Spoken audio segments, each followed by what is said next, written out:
Sveiki, dėkoju, kad gausiai susirinkote į AMES webinarą. Ir šiandien kalbame išties aktualią temą dvyliktokams. Abiturientai, kas šiemet gavote brandos atestatus Liepos viduryje, kas galbūt sužinojote savo tarptautinio bakalaureato rezultatus Liepos pradžioje, planavote vienokias ar kitokias studijas, galbūt planavote pasiimti laisvus nuo studijų metus, tų svajonių ir planų būta įvairių, bet atėjo ruduo, rugpjūtis jau įpusėjo ir kartais taip nutinka, jog planai pasikeičia. Ir tai, kas buvo galvota iki tol, planuotos studijos Lietuvoje, galbūt planuota laisvi metai, galbūt planuotos studijos užsienyje kitose universitetuose, tampa tiesiog nepavykusiais planais arba pasikeitusiais planais. Tai šiandien mes kalbame apie tą planą B arba galbūt naująjį planą A, kai kažkur nepavyko arba pasikeitė planai, o dabar staiga sugalvojate, kad vis tik norite šį rudenį tapti studentais. EU Business School, privatus verslo universitetas užsienyje, vis dar vykdo priėmimus ir galvojantiems apie verslo, rinkodaros, tarptautinių santykių, finansų, sporto vadybos programas. Tai yra puikia alternatyva ir galimybė dar šį spalį tapti studentais Europoje, viename paklausiausių Europos privačių universitetų. Esu Rasa Juozapavičienė, AMES Education konsultuoju dėl studijų užsienyje programų ir šiandien jums papasakosiu apie tai, kaip dar galite suspėti į studijų traukinį nuo šio rudens. Iki rugsėjo 21 dienos EU Business School vykdo priėmimą į bakalauro studijų programas. Tiesa, į bakalaurą pradedant nuo spalio. Jeigu planuosite studijas pradėti nebūtinai spalį, bet galbūt įsibėgėjus metams, pavyzdžiui, vasarį, galbūt netgi ir kitais metais, birželį, rugpjūtį arba vėlgi spalį, tai jums bus taikomi atitinkamai kiti terminai. Rugsėjo 21 čia pabrėžiama dėl norinčių pradėti spalio mėnesį studijas. Tai yra paraiškų teikimo termino pabaiga. Žinoma, neraginam vaikytis pabaigos datų, geriausia stoti tada, kai tik sugalvojate, kad norite pabandyti, o AMES tikrai jums padėsim. Ir kągi mes galime jums padėti šiuo atveju, tai tikrai mielai pakonsultuosime renkantį studijų programą bei studijų vietą, ruošiant dokumentus, nes dokumentų stojimui tikrai reikia nemažai, apie tai netrukus papasakosiu, pateikiant patį paraiškos dokumentą, paraiškos failą vadinamąjį, ir pasiruošiant studijų pradžiai, tai yra planuojantis apgyvendinimą, draudimus, išvykimo klausimus. Business School lietuvių tarpe yra tikrai ganėtinai populiarus pasirinkimas, kadangi tai yra gan didelio kalibro universitetas, kiekvienais metais surenkantis daugiau negu 10 000 studentų per įvairius savo padalinius, tai natūralu, kad ir lietuvių tarpe jis yra ganėtinai žinomas ir populiarus. Universitetas įkurtas prieš kiek daugiau negu 50 metų, gali pasididžiuoti tuo, kuo retai iš tikrųjų tenka didžiuotis Vokietijos ar Ispanijos ar Šveicarijos universitetams, kurie yra valstybiniai, kad turi ypatingai gerą tautybių pasiskirstimą. Daugiau negu 130 skirtingų tautybių studentų kiekvienais metais. Reiškia, mokysitės tikrai tarptautinėje aplinkoje. Alumnų tinklas šiai dienai yra gana didelis. Ir labai dažnai žmonės, kurie čia pabaigia bakalaurą, čia pasirenka ir magistrantūros programas, taip kad tikrai ta bendruomenė kūrėsi išties gausi. Na, o galimybės studijuoti EU Business School yra tikrai patraukliuose miestuose. Vokietijoje lokacija yra Miunchene, Ispanijoje, Barselonoje, Šveicarijoje, Ženevoje ir dabar vienas populiariausių pasirinkimų, kiek pastebim turbūt po covidinių laikotarpių, kai žmonės pamatė, kad mokymasis online irgi yra ganėtinai sėkmingas, tai tas jų vadinamasis online campusas arba digital campus. Taigi 4 lokacijos, 3 skirtingose Europos šalyse ir viena online visojame pasaulyje. Studijuoti galite pasirinkti ten, kur jums patinka. Galite studijuoti per kompiuterį, tas Digital Campus vadinamasis, galite studijuoti Ispanijoje, Barcelonoje, Miunchene, Vokietijoje, Ženevoje, Šveicarijoje, arba galite maišyti šias kryptis tarpusavyje ir, tarkim, studijas pradėti Barcelonoje, vėliau persikelt į Ženevą, tai gaunasi toks tarytum studijų turizmas. Kai kurie studentai pasirenka tokį modelį, kad, pavyzdžiui, pirmosius metus studijuoja viename iš lokalių kampusų, lokalių tų padalinių vadinamųjų universitetų, pavyzdžiui, Barcelonoje, o studijas užbaigti pasirenka online, nes galbūt pradeda dirbti ir jau tas studijavimas, prisirišant prie vienos ar kitos vietos, nebėra toks patogus. Taigi tas studijų turizmas yra tikrai sparčiai auganti sritis ir, galima sakyti, liekate laisvomis rankomis pasirinkę vieną ar kitą vietą. Studentai noriai naudojasi tą galimybę, pradėjus viename padalinyje, persikelt į kitą, tai yra tas, toks, galima sakyti, keliavimas studijuojant, taip mezgasi ir kontaktai, plečiami ryšiai, dėstytojų pamatoma įvairių, praktikos galimybės irgi varijuoja, taigi tikrai tas pasirinkimas toks ganėtinai racionalus. Studijuoti programų galite pasirinkti jau kiekvienas pagal savo poreikį. Dažniausiai mūsų tautiečiai renkasi arba verslo administravimo studijas, arba rinkodaros. Bet populiarios yra visos čia matomos. Tiek verslo administravimas, tiek dirbtinis intelektas verslui, tiek skaitmeninis verslas, dizainas ir inovacijos, tiek verslo finansai, tarptautiniai santykiai, sporto vadyba, vadinamosios svetingumo studijos arba laisvalaikio ir turizmo vadyba, skaitmeninė komunikacija, rinkodara. Taigi pasirinkimas yra gausus ir tai yra tik bakalauro studijų programos. O kur dar magistrantūros studijų programos, kurios irgi yra labai populiarios šiame universitete. Tarp kitko, EU Business School jau 4 metus iš eilės nenulipa nuo pakilos, kur buvo tituluoti pagal Master of Business Administration reitingus pirmąją poziciją. Taigi tikrai specialistai, kurie žino, ką daro, ir EU dažnai European University labai dažnai yra vadinamas ne tiesiog business school, bet business education, nes tai yra ne tiesiog verslo mokykla, bet ištisa verslo studijų sistema. Būdami privatus universitetas, jie gali pasiūlyti į praktiką orientuotą studijų programą, kurios šiai dienai turbūt kiekvienas iš mūsų labiausiai ir norime. Tiesa, daug kas nenori tiesiog sėdėti ir kraušti vadovėlių, mokytis teorijos. Tikrai yra daug patraukliau, kai mes galime analizuoti kažkokias konkrečias situacijas, konkrečius verslo modelius, kurti savo verslo simulacijas, vizituoti įmonės, kalbėti su įmonių atstovais, bendrauti su verslo pasaulio lyderiais, turėti tikrai stiprų mentorių ir priklausyti plačiam alumnų tinklui. Kaip deklaruoja patys European University Business School atstovai, kad jų pozicija ir po studijų išlieka ta pati, kad padėti kurti tas sėkmės istorijas, ne tik studijuojant, bet ir tvirtinantis darbo rinkai, o vėliau vienas kitam, būsimieji verslininkai ateina į esamų verslininkų praktikos vietas, jie vienas kitam tampa atramo užnugariu, formuojant išties labai stiprų alumnų tinklą. Tai vėlgi, kaip sakoma, vienas lauke ne karys, taip ir EU Business School turi tikslą sukurti visą plačią verslo pasaulio bendruomenę, kas jiems jau daugybę metų sėkmingai ir sekasi. Stojimo procesas nėra labai sudėtingas, kaip ir nėra pernelyg paprastas.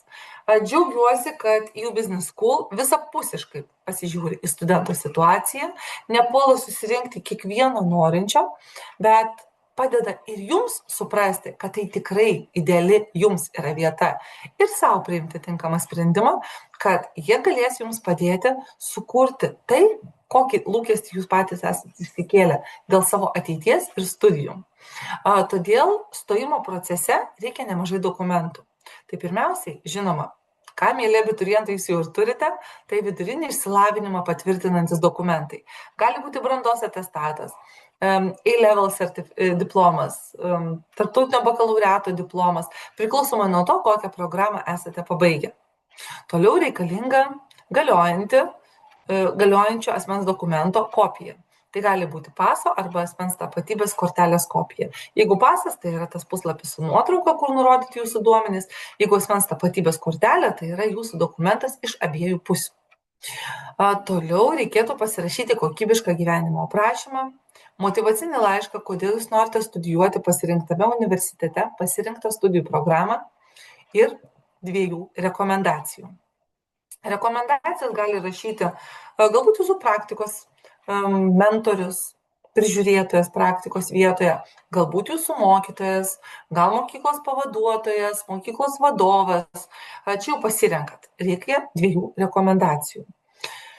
Taipogi reikia įrodyti, kad jūsų anglų kalbos žinių lygis atitinka visas galimybės studijuoti anglų kalbą.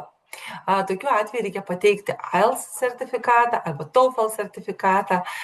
Universitetas priima ir Duolingo diplomą. Taigi tikrai yra labai daug tų būdų, kaip įrodyti savo anglų kalbos žinias. Jeigu jaučiat, kad kalbos žinios yra, bet nelaikėt egzamino, nespėsit išsilaikyti, tai vėlgi drąsiai susisiekėt su mumis, mes padėsime jums gauti reikiamus sertifikatus, tai yra patikrinsim jūsų kalbos žinias ir išduosime sertifikatą, jeigu tos žinios bus pakankamos. Ir paso nuotraukos reikia, dokumentui skirtos nuotraukos. Tiesa, kad prie jūsų failiukų būtų segama ir jums išduodamas jūsų vardinis studento pažymėjimas. Jeigu jūsų dokumentai šiai dienai yra lietuvių kalba, ta prasme, kokia rekomendacija kaip pavyzdys, tai tokiu atveju ją reikėtų išsiversti į anglų kalbą. Atestatai dabar yra dvikalbiai, tai čia jau problemų nebekyla, asmens dokumentai į anglų kalbą nėra verčiami. Taigi, jeigu matysit, kad reikalinga pagalba su gyvenimo aprašymu, motyvaciniu laišku, rekomendacijomis, o galbūt ruošiantis pokalbį, nes irgi yra galimybė turėti interviu su EU Business School, kas yra labai dažnai ir rekomenduojama tam, kad tiek jūs, tiek jie atsakytų į abiems pusėms kylančius klausimus, tai tikrai mielai padėsime pasiruošti ir tam sugaišti vos 1-2 konsultacijas, bet pasiruošti būsimoms studijom kokybiškai. Studijos EU Business School kaip privačiame verslo universitete kainuoja beveik 15 000 eurų už 1 mokslo metus, jeigu studijuojate online arba Ispanijos bei Vokietijos fakultetuose. Jeigu studijuojate Šveicarijoje, Šveicarijoje vėlgi suprantama, viskas yra 2 brangiau. Prie matomų kainų dar prisideda paraiškos mokestis, bet jis prisideda jau vėlesnėme procese, kai jūs priimat sprendimą studijuoti. Paraiškos mokesčio teikiant paraišką nėra, tai tikrai labai kviečiu pabandyti, pateikti ir sužinot, kokia vis tik tai finale ta kaina jums bus patvirtinta. O galbūt jūsų kandidatūra pasirodys pakankamai stipri ir dar pretenduosite stipendijai. Stipendijos tiesa yra iki 30%, stipendijų kiekiai yra labai riboti, bet tikrai visada verta įsivertinti tas savo galimybės ir pasižiūrėti, kad universitetas galbūt norės jūs motyvuoti finansiškai, kad jūs ateitumėte pas juos. Kalbant trumpai, kodėlgi EU Business School verslo pasaulyje yra teisingas pasirinkimas būsimam studentui? Tai pirmiausiai, kai norime studijuoti verslą, norime kurti verslą, mums labai svarbu nelikti tam tokiam nacionaliniam burbule. Verslai šiai dienai yra tarptautiniai, jie orientuoti į užsienį. Todėl tarptautinė aplinka ir augimas tarp savo būsimų verslo partnerių turbūt yra vienas didžiausių prioritetų. Daugiau negu 130 tautybių skirtingų mums tikrai užtikrins tas tokias augimo perspektyvas, galimybę kurti verslą iškart globalų. Galbūt tas verslas nebus vien tik jūsų, gal jūs tą verslą kursite kartu su savo kurso draugais. Tai jau jis bus orientuotas į tarptautinę rinką, nes jo vadovai bus iš skirtingų tarptautinių aplinkų. Praktinis mokymasis yra vienas svarbiausių niuansų, nes ne vadovėliai kuria verslus. Juos kuria realių verslų stebėjimas, modeliavimas, analizės, buvimas šalia mentorių, kurie patys įprastai yra iš verslo pasaulio. Ir EU Business School pelnytai didžiuojasi tuo, kad beveik visi dėstytojai yra ne teoretikai, ne akademikai, bet pirmiausiai verslininkai, turintys ir akademinius laipsnius. Stiprus alumnų tinklas, kaip ir žinomumas ganėtinai didelis šalise, kuriuose EU Business School yra, bei istorija, kuris siekia daugiau negu 50 metų, bei tas požiūris į būsimą verslininką, kuris paliks EU Business School sienas pasibaigus 3 metų studijoms, tikrai formuoja tokį atsakingą darbą visų studijų laikotarpiu. Tam, kad jums būtų užtikrinta sėkminga praktika, o vėliau ir geros karjeros perspektyvos, EU Business School mentoriai aktyviai su jumis dirbs tiek ties gyvenimo aprašymo ruošimu, tiek ties pasiruošimais interviu, darbo pokalbiams, dėl praktikų pasirinkimo. Tai tikrai jau jūs nebūsite palikti tam, kad pats išsirink, pats susirask. Tos visos tokios praktikos mugės, darbo mugės vadinamosios, yra organizuojamos labai dažnai, po kokius 3-4 kartus per metus, tam, kad būtumėt pastebėti darbdavių, tam, kad galėtumėte pasirinkti iš tikrai kokybiškų pasiūlymų. Na ir žinoma, tai, kad jūs galite keliauti iš vienos lokacijos į kitą. Kartais studentai pasirenka išbandyti visus įmanomus variantus. Ir Ženevoje pastudijuoja, ir Barcelonoje, ir Miunchene. O jeigu reikėtų to laisvo pusmečio, pastudijuoja ir online. Čia jau kiekvienas pasirenka, kaip jam reikia. Taigi, kiekvienam sudaromos tos sąlygos pasiimti maksimumą iš studijų programų.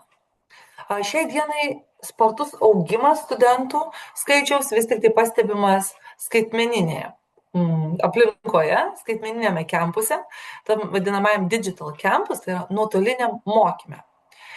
Kas yra šaunu, mokytis galite iš bet kur. Jūsų visiškai neriboja lokacija, bet jūs galite realiu laiku dalyvauti paskaitose kartu su kitais savo kurso draugais. Tai reiškia, kad jeigu paskaitos vyksta 5 val. Vakaro, jūs galite prisijungti ir jūs dalyvausite paskaitoje. Bet jeigu tuo metu jūs esate užimti, dirbate, negalite tą dieną, yra įrašai, jūs peržiūrite artimiausių laikų pagal galimybės. Yra labai griežta priežiūra, griežta apskaita, kad studentas būtinai turi atsiskaityti, būtinai turi pasižiūrėti, tai nebūsit palikti ir atsiskaitimai bus sekami, tas yra patogu, bet turėsite laisvas rankas, laiką pasiplanuoti patys. Kartais studentai pasirenka tokį modelį, kad virtualų mokymasi derina su veiklomis universitete. Į kai kurias, pavyzdžiui, paskaitas jie atvažiuoja. Tai visada esate laukiami ir iš anksto pranešę, kad norėsiu, pavyzdžiui, 1 ar kitą savaitę dalyvauti paskaitose, jūs tai galite padaryti. Tad tarsi ir nesate izoliuoti nuo savo bendruomenės, nuo savo kurso draugų. O globalumą to skaitmeninio fakulteto užtikrina ir tai, kad mokysitės dėstytojų, kurie nebūtinai lokaliai yra viename ar kitame fakultete. Jums gali būti priskirti dėstytojai, kurie turi sėkmingus verslus.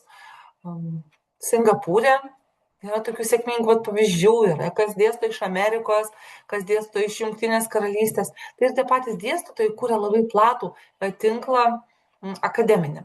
Tad jau pasisemsite tikrai maksimaliai tarptautinio verslo patirties. Tas lankstus mokymasis ir galimybė derinti on-campus buvimą, tai buvimą fakultete ir buvimą kartu su kitais studentais, suteikia labai sklandžią raišką jums, kaip būsimiems verslo pasaulio atstovam. Jūsų netitraukia nei nuo vietos, nei nuo darbų, nei nuo planų. O kad visas tas stojimas dar šiemet įvyktų sklandžiai, kviečiame jūs registruotis nemokamai studijų konsultacijai. Pasirinksite kartu su jums priskirtų konsultantų programą, studijų vietą, galbūt Ispanija, galbūt Vokietija, galbūt Šveicarija, galbūt online, kaip jau jūs nuspręsite. Įsivertinsite stojimo reikalavimus ir savo realias galimybės. Todėl kviečiame prisijungti, turint savo pažymius, pasiruošus papasakoti truputėlį detaliau, kodėl jūs norite tokių studijų, ką jūs tokį jau esate padarę, kad galbūt jūs padarytų išskirtiniu kandidatu komisijos akise. Tada pasiruošite dokumentus, vėlgi, kaip sakau, tikrai tarpininkausim, bendradarbiausim, padėsim, nepaliksim vienų, pateiksite paraišką, na, o rugsėjo mėnesį savo sėkmingai pasitvirtins studijų vietą ir spalį pradėsite studijas. Nenorit pradėti studijų spalį, šiek tiek dėlsit, galvojat, neplanavau čia taip greitai, man galbūt geriau būtų nuo vasario. Viskas tvarkoje, galit studijas pradėti nuo vasario. Tada jau stojimo procesas yra truputėlį ilgesnis jums galimas, galite nebūtinai stoti rugsėjį, galite netgi iki gruodžio pasiplanuoti laiką. Bet kuo anksčiau įstosite, tuo anksčiau pradėsite planuoti apgyvendinimo ir kitus tokius buitinius rūpesčius. Tad tikrai kviečiu peržiūrėti šį webinarą, neatidėlioti svarbiausių planų kitai dienai. Ir tai, kad čia parašyta rugsėjo 21, tai nereiškia, jog šis terminas galioja jums. Rugsėjo 21 užsidaro stojimas stojantiems nuo spalio. Tad labai kviečiame kuo anksčiau suskubti, registruotis ir pasirinkti savo svajonių universitetą. Dar tikrai nėra per vėlu ir jei šis variantas, kaip EU Business School, jums pasirodė, kaip ir patrauklus, bet galbūt ne iki galo priimtinas, galbūt norėtųsi dar kažkur pasižvalgyti po kitas galimybės, tai vėlgi, primenu, registruokitės konsultacijai, mielai nukreipsime, tai nėra vienintelis variantas, kuris yra likęs studijoms nuo rudens, bet tai yra vienas iš kokybiškiausių ir bene kvalifikuočiausiai gebantis paruošti studijoms ir karjerai verslo pasaulyje, kur mokslus galite pradėti dar nuo šio spalio. Taigi labai labai laukiame ir primenu, webinaro dalyviams paraiškos teikimo konsultacija yra visiškai nemokama. Tad pasinaudokit, o jei turėsit klausimų, visada susisiekit su AMES specialistėmis Simona, Samanta ir Lina. Ačiū Jums, kad dalyvavot. Iki malonių susitikimų. Viso geriausio.